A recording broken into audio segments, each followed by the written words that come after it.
खबर आपको दें कि वज़ीर आला खैबर पख्तूनख्वा की ज़ेर सदारत सूबे में लोड शेडिंग से मुतालिक आला सतह का इजलास हुआ। इजलास से खिताब में वज़ीर आला अली अमीन गंडापुर ने कहा कि रिकवरी होने के बावजूद गैर एलानिया लोड शेडिंग की जा रही है। सूबे में 12 घंटों से ज्यादा लोड शेडिंग किसी सूरत कबूल नहीं। मज़ीद तफसील जानते हैं, डॉन न्यूज़ के नुमाइंदे आरिफ हयात हमारे साथ मौजूद हैं। आरिफ, अपडेट कीजिएगा। जी बिल्कुल, इजलास में चीफ सेक्रेटरी और सेक्रेटरी एनर्जी भी मौजूद हैं, पुलिस के अलावा हुक्काम भी मौजूद है और ब्रीफिंग दी गई है कि जो लॉसेस वाले इलाके हैं तो वहाँ से गुज़श्ता महीने में तकरीबन 1 अरब रुपए की रिकवरी हो गई है। और इस तरह जो ईद उल अज़हा पर जीरो लोड शेडिंग के वादे किए गए थे तो उस पर अमल दरामद नहीं हुआ है।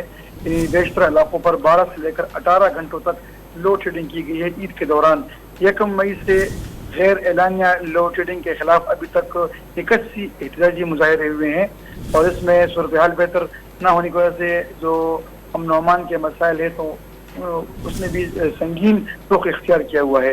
वफाकी हुकूमत जो है तो अपने किए हुए वादे पूरे नहीं कर रही है और रिकवरियाँ होने के बावजूद गैर एलानिया लोड शेडिंग खैबर पख्तूनख्वा के मुख्तलिफ इलाकों में जारी हैं।